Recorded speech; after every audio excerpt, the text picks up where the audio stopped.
డబ్బు, అనారోగ్యం, ఉద్యోగం, వ్యాపారం, అప్పులతో బాధపడుతున్నారా? మీకోసమే launch your future program. Welcome to సుమంటి వినయ్, నేను మీ సుమంటి వినాగ్. అకార్డింగ్ టు అంటే జనరల్గా వేదిక ఆస్ట్రాలజీ ప్రకారం కనుక మనం చూసుకుంటే అనురాధ నక్షత్రం వారికి నరదృష్టి ప్రభావం ఉండే అవకాశం ఉంటుందా, ఉంటే ఎలా ఉంటుంది, దాన్ని ఎలా ఐడెంటిఫై చేయాలి అనేది ఈరోజు మనతో పాటు ఉమా గారు ఉన్నారు. అది వారి మాట్లాడి తెలుసుకుందాం. హలో ఉమా గారు.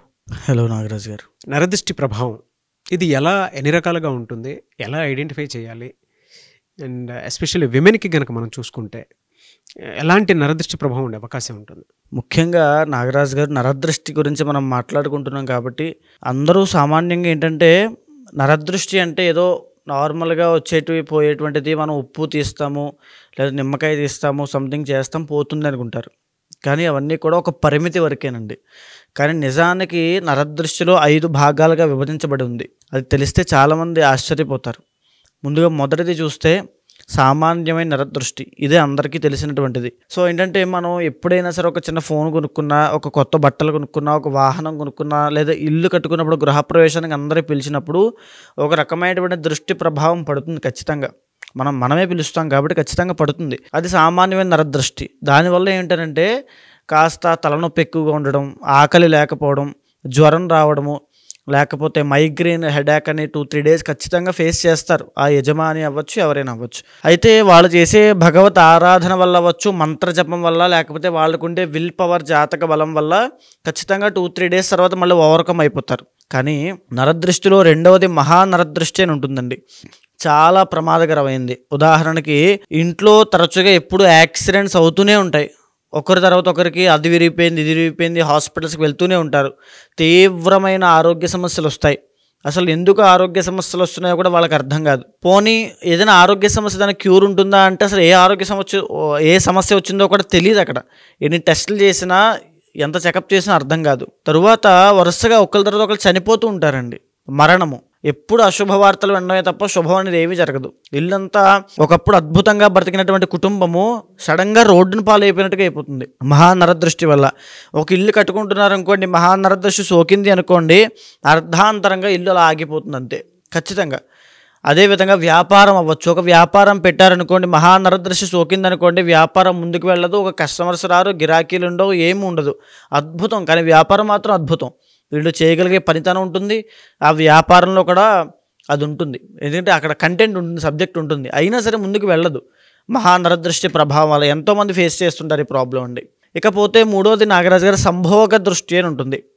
ఇది కూడా చాలా ప్రమాదకరమైందని చెప్పొచ్చు. ఎందుకంటే మనిషి ఎప్పుడు కూడా ఎమోషన్స్కి విలువిస్తాడండి.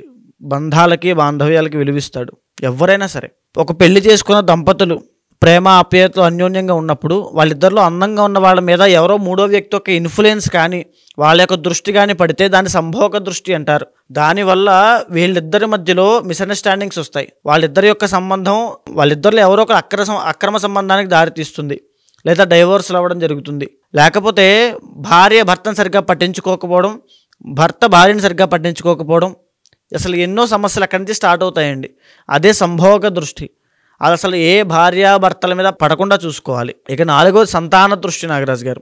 మనం చూస్తే మన ఇంట్లో ఉండేటువంటి చిన్నపిల్లలు అవ్వచ్చు, చంటి పిల్లలు, లేకపోతే అర్ధరాత్రి పూట సడన్గా నిద్రలోంచి లేచి ఏడుస్తూ ఉంటారు. నిద్ర పట్టదు, ఆకలి వేయదు, వాళ్ళు తినరు. ఇంత ముందు చలాకీగా యాక్టివ్గా వాళ్ళు ఉండరు కూడా. సో వాళ్ళకి స్కిన్ ర్యాషెస్ వస్తూ ఉంటాయి. చాలామంది సంతాన దృష్టి ఉన్నవాళ్ళు చిన్నపిల్లలు చనిపోతారండి, చంటి పిల్లలు ఖచ్చితంగా సంతాన దృష్టి వల్లనే.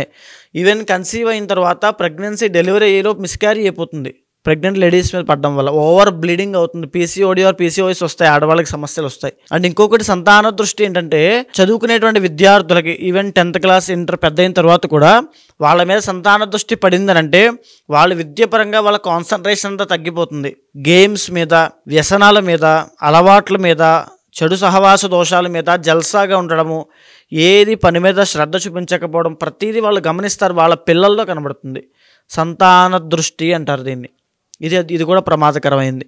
ఇక ఆఖరిది ఒక స్లో పాయిజన్ లాంటిది నాగరాజు గారు, సూక్ష్మ నరదృష్టి అని ఉంటుంది. సూక్ష్మ నరదృష్టి అని అంటే మనకి తెలియకుండా మన చుట్టూ ఉండేటువంటి వాళ్ళే, మన ఫ్రెండ్సే, మన కుటుంబ సభ్యులే, మన సోకాల్డ్ శ్రేయోభిలాషను పిలుచుకునే వాళ్ళే ఈ సూక్ష్మ నరదృష్టికి కారణం అవుతుంటారు. మనం ఎదుగుతున్నామని తెలిసి, ఎదగబోతున్నామని తెలిసి మనల్ని ఆ పని చేయొద్దు, ఎక్కడికి వెళ్ళొద్దు, ఆ పని మొదలు పెట్టద్దు, అక్కడ ఇన్వెస్ట్మెంట్ చేయొద్దు, పనిని మధ్యలో ఆపే, ఓడిపోతావు, కింద పడిపోతావు, అప్పులు పాలైపోతావు, ఒంటరి వాడైపోతావు, ఇరుక్కుపోతావు.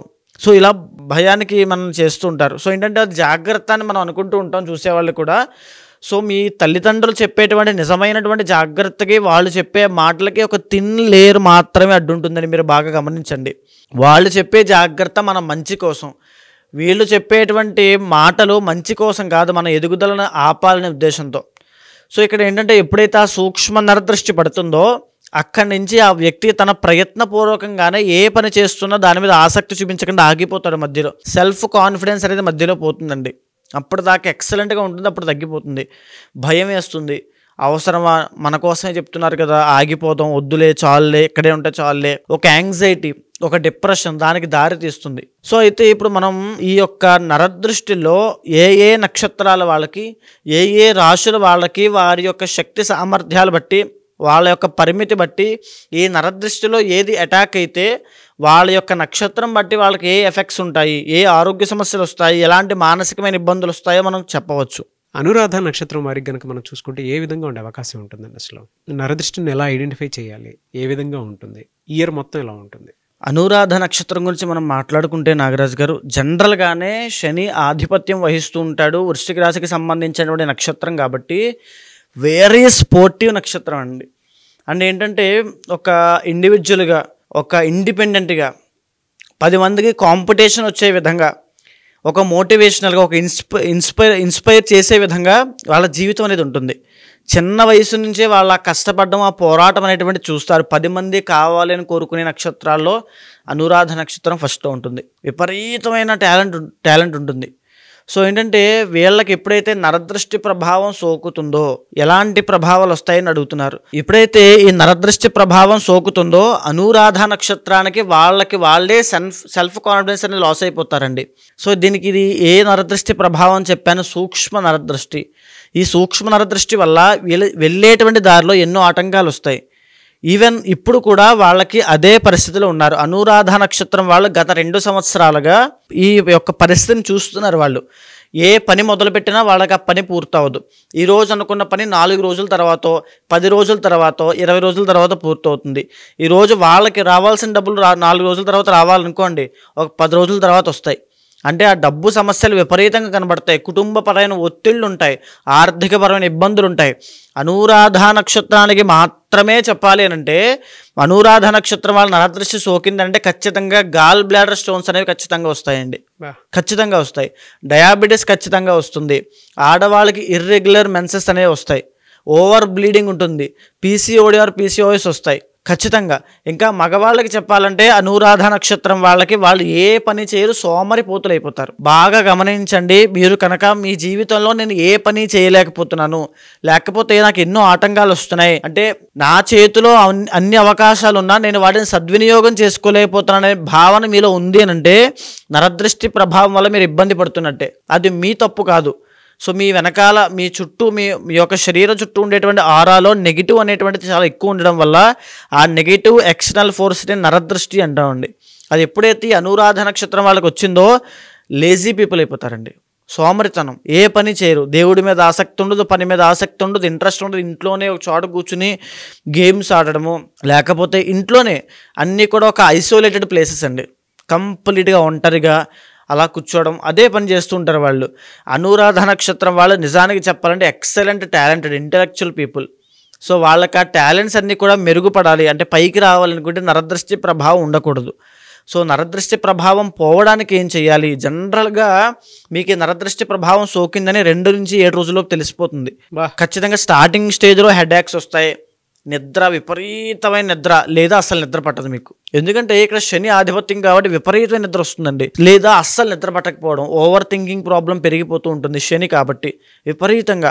అండ్ ఇంకోటి ఏంటంటే కర్మకారకుడు శని. దానివల్ల ఏంటంటే ఏ పని చేయరు, ఏ పని చెప్పినా చేయరు. మీ చేతిలో ఇలా ₹1,00,000 ఉద్యోగం పెట్టి చేసుకోని అయినా అని చెప్పినా చేసుకోరు వాళ్ళు. ఆ రకమైనటువంటి స్థితిలోకి వెళ్ళిపోతారు. బద్ధకం, నిర్లక్ష్యం, కోపం, విపరీతమైన కోపం అండి. ఎందుకంటే వృశ్చిక రాశికి సంబంధించింది కాబట్టి విపరీతమైన కోపం పెరిగిపోతుంది. ఇవన్నీ మీకు కనబడుతున్నాయంటే ఖచ్చితంగా నరదృష్టి ప్రభావం ఎక్కువగా ఉంది అని అర్థం అండి. అండ్ ఇంకొకటి, స్కిన్కి సంబంధించిన ఇబ్బందులు వస్తాయి. వీళ్ళకి అనురాధ నక్షత్రం వాళ్ళ స్కిన్కి సంబంధించిన ఇబ్బందులు వస్తాయి. ఆడవాళ్ళ విషయంలో చాలా ఇబ్బందులు గురవుతారు. ఫేస్ చేస్తున్న వాళ్ళు ఉన్నారండి ఇది? ఖచ్చితంగా వాళ్ళకి నేను చెప్పేది కనెక్ట్ అవుతుంది. అనురాధ నక్షత్రం వాళ్ళు రిలేట్ చేసుకోగలుగుతారు వాళ్ళ జీవితంలో జరిగేది వాళ్ళకి నరదృష్టి ఉంటే. ఏ నరదృష్టి సార్ ఇది? సూక్ష్మ నరదృష్టి అండి. అంటే వీళ్ళ చుట్టూ ఉండేటువంటి వాళ్ళే వీళ్ళని ఆపేస్తారు. సో వాళ్ళ యొక్క ప్రభావం తీవ్రంగా ఉంటుంది, ఇన్ఫ్లుయెన్స్ అయిపోతారు. వీళ్ళు జనరల్గానే చాలా మొండి, చెయ్యాలి అనుకుంటే చేసి తీరాలంతే, ఆ రకమైన మైండ్ సెట్ ఉంటుంది. ఎప్పుడైతే ఈ నరదృష్టి సోకుతుందో వాళ్ళు ఇన్ఫ్లుయెన్స్ అయిపోతారు, అక్కడే అలాగే ఉండిపోతారు. జీవితం ముందుకు వెళ్ళదు, అభివృద్ధిలోకి వెళ్ళదు. ఎలా సార్ అంటే జనరల్గా వీళ్ళకి అంటే మామూలుగా మాట్లాడుకోవాలి అని అంటే ఏ మంత్ నుంచి ఏ మంత్ వరకు ఏ విధంగా ఉండే అవకాశం ఉంటుంది? ఇప్పుడు మనం చూస్తే జనవరి, ఫిబ్రవరి, మార్చ్ అండి, ఇది ఫేవరబుల్గా ఉండేటువంటి మంత్స్ అండి. ఈ మంత్స్లో కనుక వీళ్ళు ఏ భగవద్ ఆరాధన చేసినా, లేకపోతే ఏ మంత్రజపం చేసినా, ఏ టెంపుల్స్కి విజిట్ చేసినా, లేకపోతే ఒక పాజిటివ్ ఆరా వచ్చేటువంటి మెడిటేషన్ చేసిన మంత్రాన్ని, లేకపోతే ఒక ప్రత్యంగిర హోమం, ఒక సుదర్శన హోమం లాంటివి ఏమి చేసినా వీళ్ళకి తొందరగా పరిహారాలు సిద్ధిస్తాయి. అండ్ ఇప్పుడు నడిచేది కూడా శ్యామలాదేవి నవరాత్రులు మాఘమాసం కాబట్టి తొందరగా సిద్ధిస్తాయి. మార్చి దాటింది అని అంటే నాగరాజు గారు వీళ్ళకి ఇంకా ఎక్కువ అవుతుంది ఎఫెక్ట్ అనేది. మే 15వ తారీఖు తర్వాత వీళ్ళ దగ్గర చిల్లి గవ్వ రూపాయి కూడా ఉండదు, విపరీతమైన ఖర్చు అయిపోతుంది. ఖర్చు అవ్వడానికి కూడా డబ్బులు ఉండదు. ఇంకో విషయం పక్కన పెడితే డబ్బులు విపరీతంగా ఖర్చు అయిపోతాయి. జాబ్ కానీ వ్యాపారంలో కానీ తీవ్రమైన నష్టాన్ని చూస్తారు. జాబ్ చేసేవాళ్ళు కూడా చక్కగా ఉంది, మాకే ఇబ్బంది లేదు, అలాగే చెప్తున్నారు అనుకుంటున్నారేమో. మే 15వ తారీఖు దగ్గర నుంచి అక్టోబర్ లోపు ఖచ్చితంగా జాబ్ పోయే అవకాశాలు ఉంటాయి. అపకీర్తి, అన్పాపులర్ అవుతారు. అంటే కావాలని ఏదో చెడ్డ పేరు వస్తుంది మీకు, మీ మీద ఒక మచ్చ అనేటువంటిది పడే అవకాశం ఉంటుంది. అదేవిధంగా ఆర్థికపరమైన అప్పులు కానీ, లోన్స్ కానీ, ఈఎంఐస్ కానీ ఆ విషయంలో చాలా తీవ్రమైన ఇబ్బందులు వీళ్ళు చూస్తారు. ఇకపోతే వీళ్ళకి 4వ స్థానంలోకి రాహు రావడం వల్ల ఈ యొక్క నరదృష్టి ప్రభావం వల్ల కూడా కుటుంబపరమైన చిక్కులు. అప్పటిదాకా వీళ్ళకి విపరీతమైన రెస్పెక్ట్ ఉంటుంది ఇంట్లో, సడన్గా రెస్పెక్ట్ అంతా కోల్పోతారు. ఏముండదు, వీళ్ళని ఎవరు లెక్క చేయరు. సొంత భార్య అవ్వచ్చు, లేదా భర్త అవ్వచ్చు, పిల్లలు అవ్వచ్చు, లేకపోతే తల్లిదండ్రులు అవ్వచ్చు, ఎవరైనా రిలేటివ్స్ అవ్వచ్చు, వీళ్ళకి ఆ రెస్పెక్ట్ అనేది తగ్గిపోతుంది ఖచ్చితంగా. వీళ్ళు ఫీల్ అవుతారు, అప్పుడు బాధపడతారు. ఆ రోజు ఇలాగ నేను విన్నాను ఖచ్చితంగా అని చెప్పి అది ఫీల్ అవుతారు వీళ్ళు. ఎందుకంటే ఈ నడిచే 2025లో ఆ ఇబ్బందులు అన్నీ రాబోతున్నాయండి. అండ్ ఈ సూక్ష్మ నరదృష్టి ప్రభావం ఒకటి. ఓకే. సో దీని నుంచి బయటికి రావడానికి ముఖ్యంగా నాగరాజు గారు మన్యు సూక్తము అని చెప్పి ఒక ఆంజనేయ స్వామి ఋగ్వేదంలో ఉంటుంది మంత్రం. ఆ మన్యు సూక్తాన్ని వీళ్ళ పేరు మీద పారాయణ చేయించి, మహాలింగార్చన చేయించి, వీళ్ళకి శివమంత్రం ఇచ్చి మంత్రజపం చేయించాలి. ఎప్పుడైతే మన్యుసూక్త పారాయణ చేసి ఆ నీటిని వీళ్ళ మీద అభిమంత్రణ చేస్తారో వీళ్ళకున్న నరదృష్టి, ఆ బద్ధకము, ఆ నిర్లక్ష్యము, ఆ తర్వాత కోపము, అవన్నీ ఆ నెగిటివ్ ఎనర్జీ అంతా పోతుందండి ఖచ్చితంగా. అదేవిధంగా వీళ్ళు బ్రహ్మ ముహూర్తంలో నిద్ర లేచి ప్రతిరోజు కూడా సూర్యోదయానికి 96 నిమిషాలు వెనక్కి వెళ్ళి అక్కడి నుంచి వచ్చేటువంటి 48 నిమిషాలనే బ్రహ్మ ముహూర్తం అంటారు. ఆ బ్రహ్మ ముహూర్తంలో శివుడి యొక్క మంత్రాన్ని జపం చేయగలిగితే 48 రోజులు నేను ఇచ్చే మంత్రాన్ని జపం చేస్తే శివుడి యొక్క పరిపూర్ణమైన అనుగ్రహం కలుగుతుంది. నరదృష్టి ప్రభావం నుంచి బయటకు వస్తారు. ఎవరికి వారికి సంబంధించినటువంటి వాటిలో కనుక మనం చూస్తే వ్యక్తిగత జాతకం ప్రకారం ఒక్కొక్కరికి ఒక్కొక్క దోషాలు అవి ఉంటూ ఉంటాయి. జనరల్గా మీ దగ్గరకు వచ్చి ఏదైనా యజ్ఞాలు, యాగాలు, హోమాలు చేయించుకుందాం అనుకున్నటువంటి వాళ్ళు ఉంటారు. పెళ్లిళ్ళకు ముహూర్తం పెట్టించుకోవాలి అనుకున్నటువంటి వాళ్ళు ఉంటారు. దాంతోపాటు కొంతమంది అన్నప్రాసన వాటికి సంబంధించింది కూడా ఉంటుంది. కొన్ని యజ్ఞాలు, యాగాలు, హోమాలు. సో వాళ్ళ బిలీఫ్ సిస్టమ్ ప్రకారం మిమ్మల్ని అప్రోచ్ అవుదాం అనుకుంటారు. అది ఏ రాశి వారైనా సరే, నక్షత్రం వారైనా సరే. వాళ్ళకి మీరు టైం ఇస్తారా? అపాయింట్మెంట్ తీసుకోవచ్చా? ప్రాసెస్ ఏంటి? తప్పకుండా అండి. మీరు కింద కనిపించేటువంటి నెంబర్కి కనుక కాంటాక్ట్ అయితే, ముఖ్యంగా ఈ జ్యోతిష్ శాస్త్రంలో ఎలాంటి సమస్యలున్నా, సందేహాలున్నా, లేకపోతే ఏదో మా మీద దుష్ప్రభావాలు ఉన్నాయి, ఇంట్లో శుభకార్యాలు ఆగిపోతున్నాయి, ఏంటో తెలియనటువంటి జీవితంలో అయిపోతుంది అనేటువంటి బాధ కానీ ఏమైనా ఉన్నా, ఖచ్చితంగా జ్యోతిష శాస్త్రం అనేటువంటిది నిర్దిష్టమైన పరిహారం ప్రతి ఒక్కరికి చూపిస్తుందండి. ఆస్ట్రాలజీ అనేటువంటిది ఒక ఆయుధం లాంటిది మన భారతదేశంలో. ఇది వెస్ట్రన్ కల్చర్లో కూడా అలవాటైందంటే దీని యొక్క పవర్ ఏంటో ఆలోచించవచ్చు. సో ఆస్ట్రాలజీ ద్వారా ప్రతి మనిషిని ప్రిడిక్ట్ చేయొచ్చు. ఆ వ్యక్తికి ఎప్పుడు ఎలాంటి సమయాల్లో ఎలాంటి జాగ్రత్తలు తీసుకోవాలో తెలుసుకోవచ్చు. ఎలాంటి ఆరోగ్య సమస్యల విషయంలో జాగ్రత్త ఉండాలి, ఎలాంటి వృత్తి వ్యాపారంలో సక్సెస్ అవుతాడు, ఎలాంటి సమయంలో పెట్టుబడి పెట్టాలి, స్టాక్ మార్కెట్ అవ్వచ్చు, లేకపోతే ఇన్వెస్ట్మెంట్స్ అవ్వచ్చు, గోల్డ్ అవ్వచ్చు, ప్రతి దాని విషయం గురించి ఈ ఆస్ట్రాలజీ చాలా కూలంకషంగా డీప్గా చెప్పింది. కాబట్టి దీన్ని అర్థం చేసుకునే విధానంలో తప్పకుండా అప్రోచ్ అవ్వచ్చు. ఖచ్చితంగా ఆ ముహూర్తాలకైనా సరే, యజ్ఞ యాగాదులకైనా, ఏ పూజా కార్యక్రమానికైనా తప్పకుండా అపాయింట్మెంట్ తీసుకోండి. కన్సల్ట్ అవుతాను, ఖచ్చితంగా చేపిస్తాను. డెఫినెట్గా. Anyway sir, thank you so much Uma garu. Thank you అండి. చూసారు కదా ఈ వీడియోపై మీ అభిప్రాయాన్ని కమెంట్ బాక్స్లో పోస్ట్ చేయండి. ముఖ్యంగా మీరు కనుక ఉమా గారిని వేదిక్ ఆస్ట్రాలజీ ప్రకారం మీకు ఉండేటువంటి లైఫ్ స్టైల్లో ఏదైనా చేంజెస్ తీసుకురావాలి అనుకున్నటువంటి వాళ్ళు, లేదనంటే ఏదైనా యజ్ఞాలు, యాగాలు, హోమాలు లాంటివి చేసుకోవాలి అనుకున్నా, అండ్ దాంతోపాటు మీకు ఏదైనా డౌట్స్ ఉన్నా కూడా త్రూ వేదిక్ ఆస్ట్రాలజీ కనుక వెళ్ళాలి అనుకుంటే స్క్రీన్ మీద మీకు ఉమా గారి కాంటాక్ట్ నెంబర్ కనిపిస్తుంది. దాన్ని మీరు కాల్ ఆర్ మెసేజ్ వాట్సాప్ చేసి వెంటనే అపాయింట్మెంట్ బుక్ చేసుకోవచ్చు. అండ్ ఈ వీడియో లైక్ చేయండి, షేర్ మాత్రం తప్పకుండా చేయండి. ఇలాంటి మరిన్ని వీడియోస్ కోసం మా ఛానల్ ఫాలో అవ్వండి. Thank you.